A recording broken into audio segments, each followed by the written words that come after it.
शांति।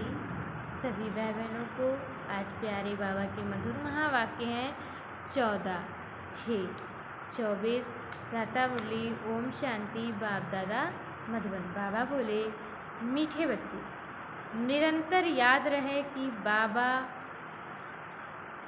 हमारा बाप भी है, टीचर भी है और सतगुरु भी है। बाबा कहते हमेशा याद रहे कि हमारा बाबा बाप भी है, टीचर भी है, तो सतगुरु भी है। ये याद ही मन मना भव, और यही याद रहती बाबा कहते तो यही याद मन मना भव है। प्रश्न है, माया की धूल जब आँखों में पड़ती है तो सबसे पहली गफलत कौन सी होती है? माया की धूल जब आँखों में पड़ती है तो सबसे पहली गफलत कौन सी होती है?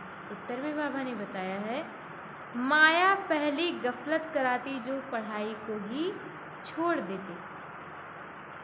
भगवान पढ़ाते हैं, कोई मनुष्य नहीं पढ़ाते। ये भूल जाता है बाप के बच्चे ही बाप की पढ़ाई को छोड़ देते हैं। बाबा कहते बाप के बच्चे ही बाप की पढ़ाई को छोड़ देते हैं। ये भी वंडर है। नहीं तो नॉलेज ऐसी है, बाबा कहते कि नहीं तो नॉलेज ऐसी है जो अंदर ही अंदर खुशी में नाचते रहें, परंतु माया का प्रभाव कोई कम नहीं है। बाबा कहते कि नॉलेज तो ऐसी है जो अंदर ही अंदर खुशी से नाचते रहें, परंतु माया का प्रभाव भी कोई कम नहीं है। वह पढ़ाई को ही छुड़ा देती, और पढ़ाई छोड़ी माना अब्सेंट हुई। बाबा की पढ़ाई छोड़ दी, बाबा के घर में आना बंद कर दिया, अर्थात बाबा ने भी अनुपस्थिति कर जो रजिस्टर है वो भर दिया। ओम शांति। रूहानी बाप बैठ रूहानी बच्चों को समझाते हैं। रूहानी बाप बैठ करके रूहानी बच्चों को समझाते हैं। समझाना उन्हों को होता है जिसने कुछ समझा।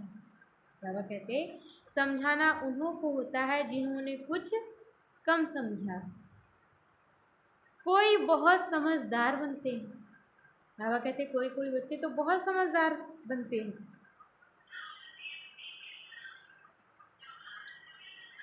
बच्चे जानते हैं ये बाबा तो बड़ा वंडरफुल है।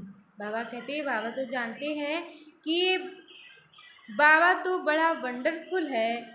भल तुम यहाँ बैठे हो परंतु अंदर में समझते हो।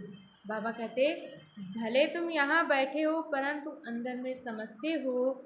ये हमारा बेहद का बाबा भी है, बेहद का टीचर भी है, बेहद की शिक्षा देते हैं। सृष्टि के आदि मध्य अंत का राज समझाते हैं। बाबा कहते बाबा हमें बेहद की शिक्षा देते हैं और सृष्टि के आदि मध्य अंत का राज समझाते हैं। स्टूडेंट की बुद्धि में तो ये होना चाहिए ना। बाबा कहते स्टूडेंट की बुद्धि में तो ये होना चाहिए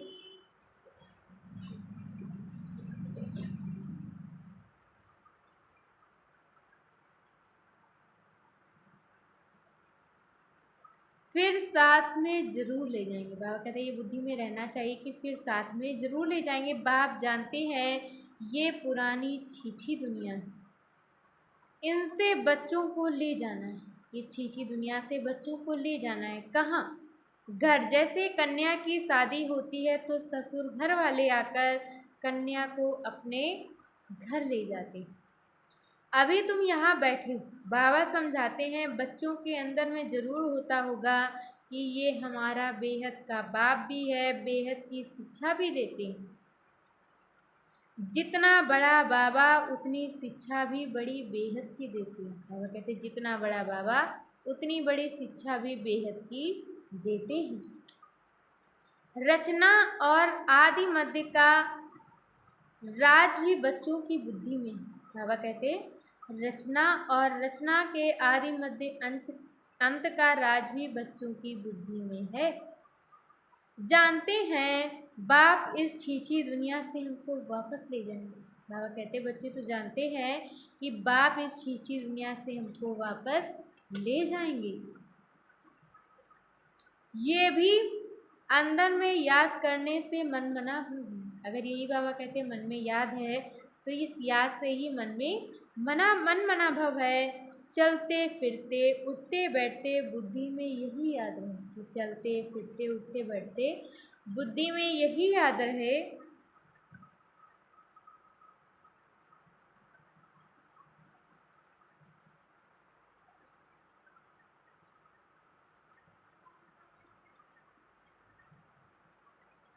वंडरफुल चीज़ को याद करना होता है ना, बाबा कहते हैं जो चीज़ वंडरफुल होती है उसको याद करना होता है ना। तुम जानते हो अच्छी रीति पढ़ने से, याद करने से हम विश्व के मालिक बनते हैं। बाबा कहते तुम बच्चे अच्छी रीति जानते हो कि अच्छी रीति पढ़ने से, याद करने से हम विश्व के मालिक बनते हैं। तो ये ज़रूर बुद्धि में चलना चाहिए, पहले बाप को याद करना पड़ेगा। बाबा कहते बुद्धि में तो आना चाहिए लेकिन पहले बाप को याद करना पड़े। टीचर बाद में मिलता है, और टीचर तो बाबा कहते बाद में मिलता है। बच्चे जानते हैं हमारा बेहद का बाप है, सहज याद दिलाने के लिए बाबा युक्तियाँ बताते हैं। अच्छा, मीठे मीठे सिकिल दे बच्चों प्रति माता पिता बाप दादा का याद प्यार और गुड मॉर्निंग। रूहानी बाप की रूहानी बच्चों को नमस्ते। हम रूहानी बच्चों की तरफ से रूहानी माता पिता बाप दादा को याद प्यार, नमस्ते, ओम शांति, गुड मॉर्निंग, शुक्रिया बाबा, शुक्रिया। और आज बाबा ने मुरली में धारण करने के लिए मुख्य सार दिया है। पहला पॉइंट, इन आँखों से जो कुछ दिखाई देता है उनसे ममत्व मिटाना। बाबा कहते हैं इन आँखों से जो कुछ भी दिखाई देता है उन सब से ममत्व मिटाना है। एक बाप को ही देखना है। वृत्ति को शुद्ध बनाने के लिए इन छीछी शरीरों की तरफ जरा भी बुद्धि ना जाए। बाबा कहते कि वृत्ति को शुद्ध बनाने के लिए इन छीछी शरीरों की तरफ बुद्धि भी ना जाए। और दूसरे पॉइंट में बाबा ने बताया है, बाप जो न्यारी और सत्य नॉलेज सुनाते हैं। बाप जो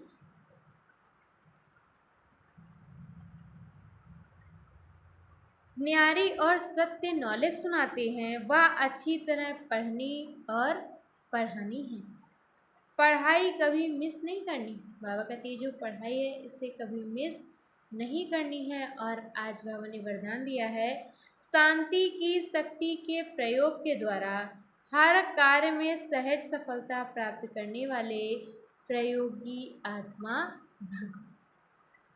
अब समय के परिवर्तन, बाबा कहते हैं कि अब समय के परिवर्तन प्रमाण शांति की शक्ति के साधन, शांति की शक्ति के साधन प्रयोग में लाकर प्रयोगी आत्मा बने। जैसे वाणी द्वारा, बाबा कहते हैं जैसे कि वाणी द्वारा आत्माओं में स्नेह के सहयोग की भावना उत्पन्न करती, ऐसे शुभ भावना स्नेह की भावना की स्थिति में स्थित हो, उन्हों से श्रेष्ठ भावनाएं उत्पन्न करो। जैसे दीपक दीपक को जगा देता है। वो कहते हैं जैसे दीपक दीपक को जगा देता है, ऐसे आपकी शक्तिशाली, ऐसे ही आप, बाबा कहते हैं आपकी शक्तिशाली शुभ भावना और औरों में सर्वश्रेष्ठ भावना उत्पन्न करा देती है। इस शक्ति से, बाबा कहते हैं ये जो शक्ति है, इस शक्ति से स्थूल कार्य में बहुत सहजता सफल प्राप्त कर सकते हो। और सिर्फ प्रयोग करके देखो। बाबा कहते हैं प्रयोग करो तो, लेकिन सिर्फ प्रयोग करके देखो। और आज की मुरली के स्लोगन में बाबा ने बताया, सर्व का प्यारा बनना है। सर्व का प्यारा बनना है तो खिले हुए रूहानी गुलाब बनो, मुरझाओ नहीं। बाबा कहते सर्व का प्यारा बनना है तो खिले हुए रूहानी गुलाब बनो, मुरझाओ नहीं। अच्छा, ओम शांति।